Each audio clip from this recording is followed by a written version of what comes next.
Hello friends, welcome to the channel, and today with me you are going to cover next 20 questions of CUET 2023 question paper जो कि 7 जून को conduct किया गया था।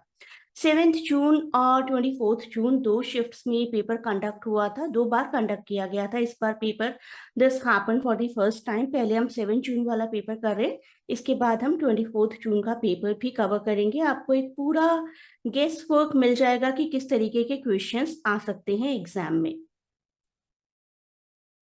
अगर exam delay नहीं होता है तो अप्रॉक्सीमेटली 5 मंथ्स है हमारे एग्जाम्स में, और अभी भी आप अपनी प्रिपरेशन कर सकते हैं। You may join the classes and you can get the detail by sending a message at the link given in description of this video. These are our very successful candidates of previous year in various prestigious universities: PU, JMI, DU, CU Raj, NIT, BHU.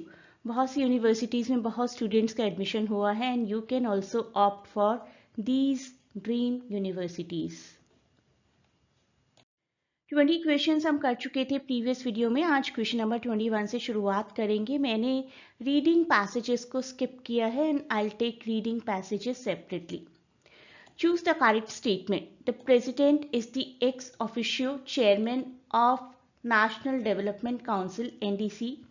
NDC was formed in 1952. NDC was formed to associate the state in the formulations of the plan.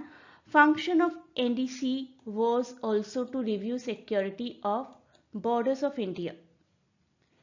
Choose the correct answer. इनमें से correct statement क्या है? Question पर आप बहुत ध्यान देंगे।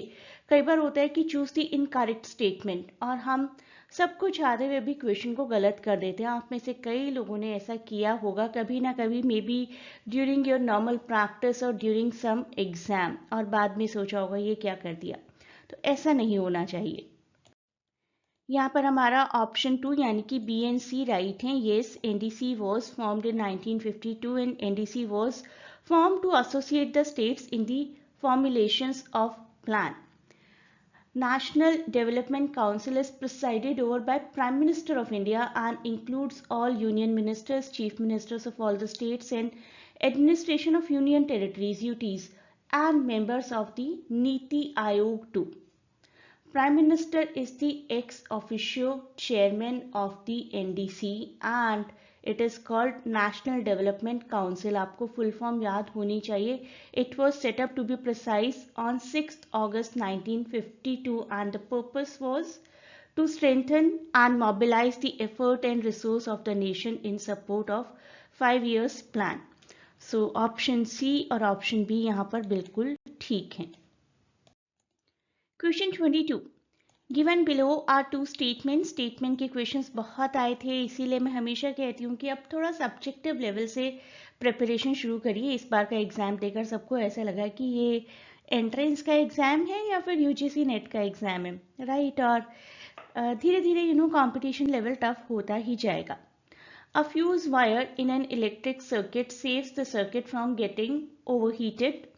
A fuse is a wire whose resistance is low and melting point is high.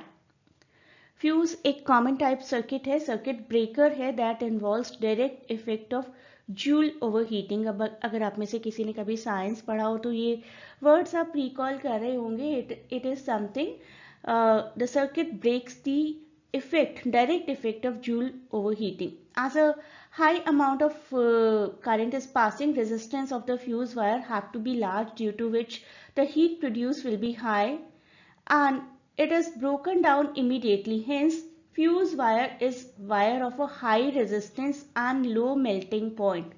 Wire of high resistance and low melting point, ये point आप याद रखिए। तो ऑप्शन सी हमारा आंसर रहेगा, क्योंकि स्टेटमेंट 2 रिवर्स है। यहाँ लिखा गया fuse is a wire whose resistance is low, ये रिवर्स है, resistance is high and low melting point. Statement 1 is correct. Question 23 if the side of a cube is increase by 25% then volume of the cube will increase by कितना percent? वो आपको बताना है। 1 2 3 4 options में से आपको cube के volume का फॉर्मूला पता होना चाहिए। That is side into side, और you can say side cube, और कई बार मैथ्स की बुक्स में ए से भी डिनोट किया जाता है, it will B A cube. Right. तो आप मान लीजिए कि लेंथ एट प्रेजेंट ए है और उसके बाद इंक्रीज हो जाती है 25% से। 25% कितना होता है? 25% इज 25/100, राइट।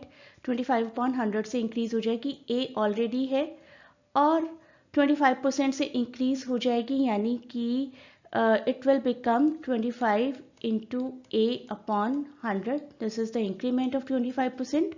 इसको आप सॉल्व करेंगे तो you will get 5a upon 4। इसको आप सॉल्व करेंगे, सेल्फ सॉल्व, पॉज करिए और सॉल्व करिए इस इक्वेशन को। a plus 25a divided by 100। Simple करके मैं यहाँ पर लिख देती हूँ a प्लस 25 अपॉन a को 1/4a लिख देती हूँ। इसको आप सॉल्व करेंगे जब 4 को LCM लेकर, तो you will get a plus 4a plus a। इसी वजह से मैंने यहाँ 5a अपॉन 4 लिखा है। तो प्रीवियस क्यूब थी हमारी a क्यूब और न्यू क्यूब होगी हमारी 5a upon 4 cube, right. it will be giving us 5 into 5 into 5, that is 125 upon 125a cube upon 4 into 4 into 4, that is 64, right. तो अब आपको देखना है कितना इंक्रीज है। पहले का वॉल्यूम हमारा क्या है? दिस, और अब का वॉल्यूम इज दिस। तो आप माइनस करेंगे पहले तो 125 ए क्यूब अपॉन 64, इसमें से माइनस करेंगे ए क्यूब, राइट। जब इसमें से आप ए क्यूब को माइनस करेंगे तो आपका आंसर आएगा 61 अपॉन 64 ए क्यूब। इसको आप लोग सॉल्व करिए सेपरेटली, पॉज कर दीजिए वीडियो को और इसको सॉल्व करिए। आपका परसेंटेज इंक्रीज क्या आएगा? अब आपका परसेंटेज इंक्रीज निकालेंगे, इस स्टेप तक आप पहुंच जाइए। I will clear the screen और उसके बाद इंक्रीमेंट का परसेंटेज कैलकुलेट करेंगे। डिफरेंस आया था, यानी कि इंक्रीज हुआ था 61 अपॉन 64 ए क्यूब से, राइट। अब आपको इसका परसेंटेज निकालना है ओवर ए क्यूब। ए क्यूब आपका प्रीवियस वॉल्यूम था इंटू 100। जब आप इसको सॉल्व करेंगे तो आपका आंसर आएगा 95.31%, right. And this is the right answer. Option 3 here is the right answer. एक और तरीका भी है इसी इक्वेशन को करने का, and that is simple one, लेकिन उसके लिए आपकी कैलकुलेशंस बहुत इंटैक्ट होनी चाहिए। आप मान लें कि पहले की आपकी साइड थी 100, कुछ भी मान लीजिए, मीटर और सेंटीमीटर और व्हाट्सोएवर। तो पहले का आपका क्यूब क्या होगा? 100 into 100 into 100, right. 100 cube, 6 zeros लग जाएंगे, 1 2 3 4 5 6। इंक्रीज हो गया 25% का। तो अब क्या हुई आपकी side? 125। It will B now, volume will be 125 into 125 into 125। आप इसको अभी तो कैलकुलेटर पर सॉल्व कर लीजिए। It will B 1953125। तो आप देखिए इंक्रीमेंट परसेंटेज कितना है, पहले इतना था और अब इतना है 95.3125। अगर परसेंटेज में कैलकुलेट करेंगे तो it will give us answer 95.3125। इतना इंक्रीज है। तो इस तरीके से भी हो सकता है, लेकिन कैलकुलेशंस पर बहुत ध्यान देना है। नेक्स्ट क्वेश्चन स्पोर्ट्स अवार्ड से है। मेजर ध्यानचंद, जो कि काफ़ी पॉपुलर हॉकी प्लेयर थे इंडिया के, ये अवार्ड 2022 का किसको मिला है? शरद कमल अचंता, जो कि अपने आप में एक टेबल टेनिस लेजेंड हैं। नेक्स्ट क्वेश्चन, आपको कुछ एकेडमीज की लोकेशन को मैच करना है। एनडीए कहाँ पर लोकेटेड है? NDA is located in Pune, Maharashtra. यहाँ से आप मैच कर देंगे। Indian military academy, IMA, one of the oldest military academies in India, and it is located in Dehradun.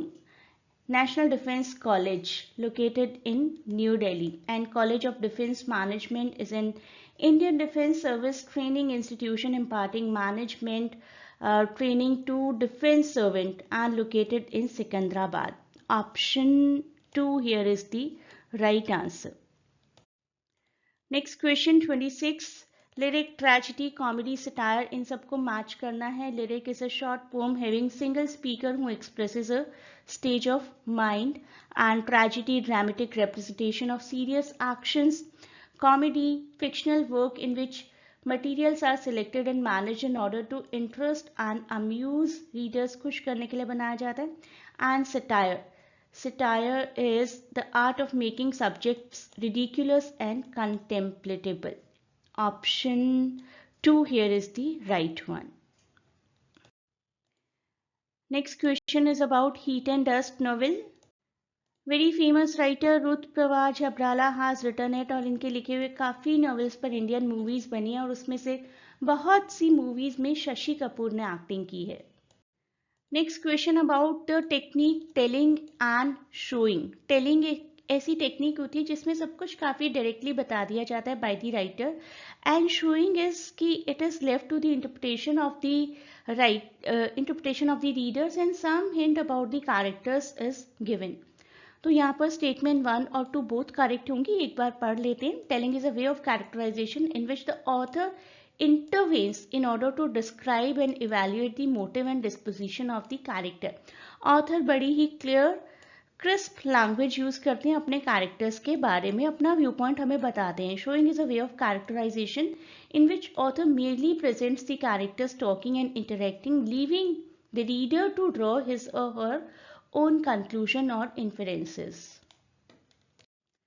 Next question, who wrote the seminal work Principle of Literary Criticism?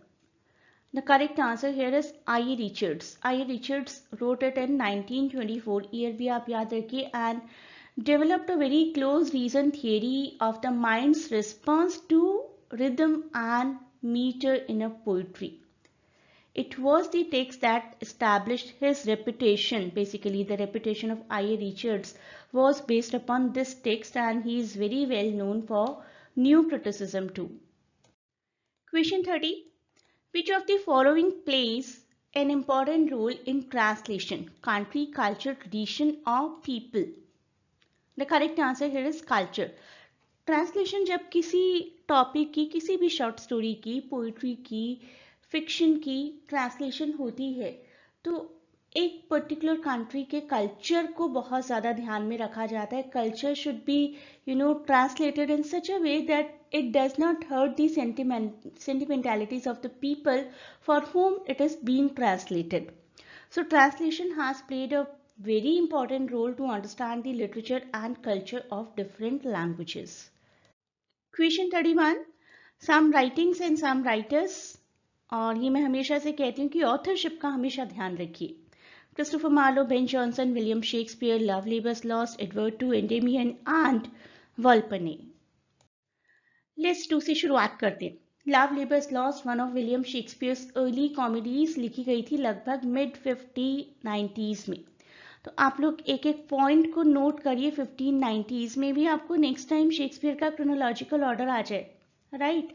Edward two एक renaissance play है written by Christopher Marlowe. Endymion, the man in moon, ये पूरा नाम है Endymion, the man in the moon, the man in the moon. Elizabethan era comedy है written by John Lyly, और Endymion नाम की ही जॉन कीट्स की पोइट्री भी है. बहुत बच्चे इस बार इस क्वेश्चन को इसलिए छोड़कर आ गए कि उन्हें लगा कि ऑप्शंस गलत है. Volpone comedy by English playwright Ben Jonson, जो कि 1605 के आसपास प्रोड्यूस हुई थी. तो ऑप्शन 1 हमारा यहाँ पर राइट आंसर रहेगा. Question 32. Sir Thomas Malory's Maudie author is an example of what? Novel, narrative, poem, essay or romance? Right answer is romance. Thomas Malory एक पॉपुलर इंग्लिश राइटर थे, ऑथर थे, क्लासिक लिखा है उन्होंने ये Maudie author. The most popular version was published by the famed London printer. कौन थे सबसे पहले प्रिंटर? विलियम केक्सटन, उन्होंने पब्लिश किया था इसको. It is a 15th century Middle English prose reworking by Sir Thomas Malory of the tales about the legendary King Arthur, and this is considered to be written in such a way that it can be put under the category of romance. Next question, question 33. Who called the poets as waits? Correct answer रहेगा हमारा option 3. Romans ने poets को waits कहा था और उन्हें define किया था as some divine entity, someone who can is very far sighted and kind of a saint, kind of a prophet. Option 3 हमारा राइट आंसर रहेगा. Next question is about some non-fictional writings. Wretched of the Earth, Orientalism, Mask of Conquest, In My Father's House, Africa and the Philosophy of Culture. Wretched of the Earth, very popular 1961 book by Frantz Fanon, जो कि post colonialist field में लिखने के लिए जाने जाते हैं. And orientalism is a 1978 book by Edward Said, जिन्होंने वेस्ट की मेंटालिटी को बताया towards the depiction of the east, that is the Orient. And a classic work in post-colonial studies, Mask of Conquest, describes the introduction of English studies in India under the British rule. Mask of Conquest और Orientalism और बहुत सारे French फेनन के concepts पर मेरे कई videos भी हैं. आप लोग मेरा नाम और इन ऑथर्स के नाम सर्च करके एक साथ अगर यूट्यूब में पुट करेंगे एज ए कीवर्ड तो you can find it easily. Mask of conquest 1989, Gauri Viswanathan. And Africa and Philosophy of Culture, Kwame Anthony Appiah, sheds new light on what it means to be an African American. तो यहाँ पर आप सभी options देख चुके हैं. Wretched of the Earth matches with option 4, यानी कि A4 के साथ मैच करेगा. Orientalism 3 के साथ मैच करेगा और Mask of Conquest will match with 2. तो ऑप्शन 4 हमारा यहाँ पर राइट आंसर हो जाएगा. Next question, 35. Euphemism, euphuism, euphony and cacophony. Option 3 हमारा राइट आंसर यहाँ होगा. एक एक करके देखते हैं. Euphemism matches with option 1, an inoffensive expression used in place of a blunt one. जब किसी बहुत तीखी बात की जगह आप उसी बात को घुमा फिराकर एक मीठे अंदाज में कहते हैं, that is euphemism. And euphuism, formal and elaborate prose style used in 1580s. Euphony is option 2, language which strikes the ear as pleasant and musical. इसी का बिल्कुल opposite है cacophony, language which is very harsh. तो option 3 हमारा right answer रहेगा. French Revolution, this is a historical event जिसका year सबको याद रहना चाहिए. बहुत बार French Revolution, Vindication written by Mary Wollstonecraft और बहुत सारी 2-3 और आसपास की इवेंट्स है जिनके लिए क्रोनोलॉजिकल क्वेश्चन आ जाता है. लिरिकल बैलेट भी उसमें इंक्लूड होता है. तो आपको ईयर सबके याद रहने चाहिए. यहाँ पर हमारा ईयर है option 3, 1789. Question 37. Who is the speaker of the following line in Paradise Lost, Book 1? The mind is its own place and in itself can make a heaven of hell, hell of heaven. देखिए कितनी contemporary line है, आज भी कितनी सही prove होती है कि जैसा हम सोचते हैं ना वैसा ही एनवायरनमेंट फील करते हैं आसपास. अच्छा सोचेंगे तो एनवायरनमेंट में थोड़ी सी बेटरमेंट तो आएगी for sure. The line is spoken by Satan in the epic poetry Paradise Lost, written by John Milton, published 1667, right? And this line comes from Milton's poem about Satan's view about heaven and hell concept. Option 2 here is the right answer. इस question को देखकर मुझे मिल्सीबर्ग के बारे में एक बात याद आई है जो कि आप लोगों के लिए शायद काफी नॉलेजेबल हो सकती है. पेंडेमोनियम जो कि हेल की कैपिटल डिसाइड की गई थी बाय सेटन, उसको डिजाइन किया था मिल्सीबर्ग ने, जिनको कि आर्किटेक्ट ऑफ पेंडेमोनियम या आर्किटेक्ट ऑफ हेल भी बोला जाता है. तो मे बी ये क्वेश्चन कभी आपके लिए फ्यूचर में किसी एग्जाम में इंपॉर्टेंट हो. Next question, Mahashweta Devi's Mother of 1084 has been translated from Bengali by Sonik Bandyopadhyay, Amol Majumdar, Jayashri Kalathil और Sambit Mukhopadhyay. Sonik Bandyopadhyay, option A here is the right answer. Mother of 1084 by Mahashweta Devi is translated from the Bengali by Sonik Bandyopadhyay and published by Seagull Books. कौन सी books ने publish किया है अगर आप वो याद रख सकते हैं. कई बार यूजीसी नेट में इस तरीके के टफ क्वेश्चंस आ जाते हैं, तो मे बी आप लोगों के लिए कहीं ना कहीं ये क्वेश्चन इंपॉर्टेंट हो जाए कि किसने पब्लिश किया था. स्टेटमेंट के क्वेश्चंस काफ़ी आए थे इस बार, लेकिन स्टेटमेंट के क्वेश्चन से डरने की ज़रूरत नहीं है. आपकी स्टडीज़ अगर इंटैक्ट हुई हैं तो स्टेटमेंट के क्वेश्चंस आराम से सॉल्व हो जाएंगे. Secondary imagination according to Coleridge is esemplastic. Esemplastic का अगर आप डिक्शनरी मीनिंग सर्च करेंगे ना गूगल में तो वहाँ पर एग्जाम्पल भी आपको कॉलरेज का ही मिलेगा, एक बार सर्च करके ज़रूर देखिए after video. And fancy and imagination according to Coleridge differ in kind and not in degree. दोनों ही स्टेटमेंट सही हैं। सिंपलिस्टिक का मतलब होता है something in which something can be mould, right. Imagination बहुत ही क्रिएटिव होती है, और फैंसी और इमेजिनेशन के बारे में उन्होंने डीपली बात करते हुए कहा है कि ये दोनों एक दूसरे की डिग्री नहीं है। It is not like one is higher और वन इज़ लोअर। दोनों अपने आप में बिल्कुल डिफरेंट एंटिटीज हैं, डिफरेंट चीज़ें हैं। तो statement 1, statement 2 both are correct. Option 1 is right here. आज की वीडियो का last question, motive, plot, setting, theme, इन सबको हमें मैनेज करना है, मैच करना है लिस्ट 2 के साथ। मोटिव देखिए किसके साथ मैच होगा, यहाँ पर ऑप्शन 3 के साथ। It is a conspicuous element which occurs frequently in work of literature. एक तो होता है सिंबोलिज्म, राइट। सिंबोलिज्म एक बार आकर रह जाता है। मान लीजिए कि somebody is प्रपोजिंग समवन और उसको एक फ्लावर दिया जाता है, तो फ्लावर प्यार का एक सिंबोलिज्म है। लेकिन उसी फ्लावर को एज अ मोमेंटो बार बार दिखाया जाए कि this flower is there which is the representation, 8 to 10 times आप पूरे प्ले में बार बार सेम फ्लावर को अगर देख लें तो then it will be called motive. B देखते हैं plot. Plot is constituted by its events and actions that achieve particular artistic and emotional effects.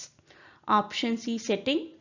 The genre locate historical time and social circumstances in which the action occur. Play की setting क्या है, बात करते हैं ना हम कई बार। Theme, general concept in a literary text which is designed to involve and persuade the reader to believe in it. So A will match with 3, B will match with 4, C will match with 2 and D with 1. Option 4 हमारा हो गया right answer. मुझे मेरे कई students कहते हैं कि ma'am question paper tough था, लेकिन जब उसको दोबारा एनालाइज करते हैं ना स्पेसिफिकली अपनी क्लासेस के साथ, अपनी पढ़ाई के साथ, तो उतना टफ नहीं लगता। I am not denying the fact कि टफ नहीं था, टफ था क्योंकि पैटर्न इतना चेंज हो गया। अचानक से कुछ चेंज हो जाएगा तो टफ तो लगेगा ही, आई अग्री विद दैट। लेकिन उसी हिसाब से आप अपनी स्टडीज को भी इंटैक्ट रखिए तो it is not such a great trouble. You may still join the classes. The link to join us is given in description. आप उस लिंक को क्लिक करके कॉन्टैक्ट कर सकते हैं, क्लासेस के बारे में और इन्फॉर्मेशन ले सकते हैं। And thanks for watching. Best of luck for exams and please do not forget to share and subscribe the channel.